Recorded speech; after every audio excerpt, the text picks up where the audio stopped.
Good afternoon and welcome back to Nasdaq Trade Talks. I'm your host, Jill Malandrino, Global Markets Reporter at Nasdaq. We've been coming to you live from the Quandl Data Conference in New York City. Joining me for this segment, we have Joe Caserta. He's the president of Caserta. We're going to focus on managing the alternative data supply chain. Thank you so much for joining us at QDC. Now let's talk about governance and the role that it plays with alternative data. Sure. So data governance is not a new concept, but when we're dealing with new types of data, then you have to kind of evolve what governance means and how to implement it. So typically what governance means is securing your data, making sure that it's quality assured, and also making sure that it's secure. And we want to be able to make sure that the data is not getting in the wrong hands.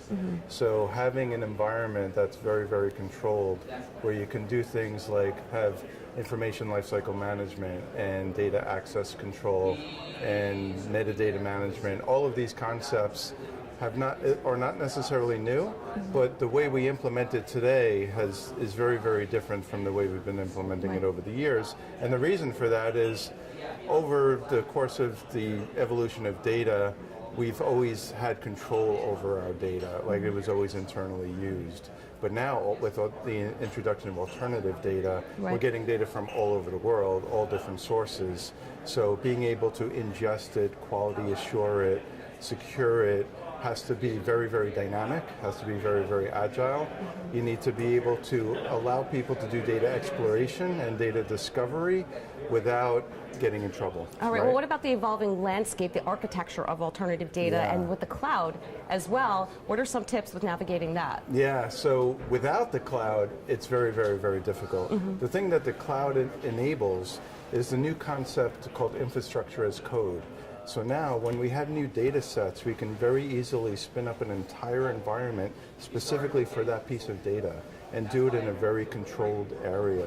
It's almost like a quarantine area for like if you're in true science, not data science. Right? You have a quarantine area, you look at whatever you're investigating, you discover what it's all about, you determine whether it's safe or not, and then you could allow it to go to the general population. That's kind of what we're doing with alternative data now. We need to be able to build an environment very quickly, ingest data, be able to do exploration and figure out whether it has value or not, and then go through a very rigorous data governance lifecycle to allow other users to be able to access it. All right, now how can firms scale up their platforms with the unstructured and structured data? Does automation help in a situation like this? Yeah, so there's a few things. So the infrastructure code still applies to that, but also elasticity. So that's the one thing. The main thing about moving to the cloud that you don't get when you have all of your data in a data center is the ability to ingest brand new data sets, very high volumes if you need it, scale up very, very quickly, within seconds or minutes, have all of the compute you need, have all the data storage you need.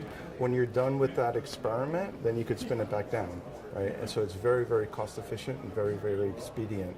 So the new measurement with data now is speed to value. So the days of like having an IT project to be able to, get data and like build servers and build ETL processes, like those days are behind us now. We need to be very, very, very agile, bring data in, be able to look at it immediately, do things like account for schema drift, because we know the data is always changing and the structure of the data is always changing. So being on the cloud, being able to be elastic and being able to be flexible with your data is like the most critical thing for speed to value. Now what about talent? What kind of talent are you looking for to get these projects off the ground? Yeah, so talent. Data is still data.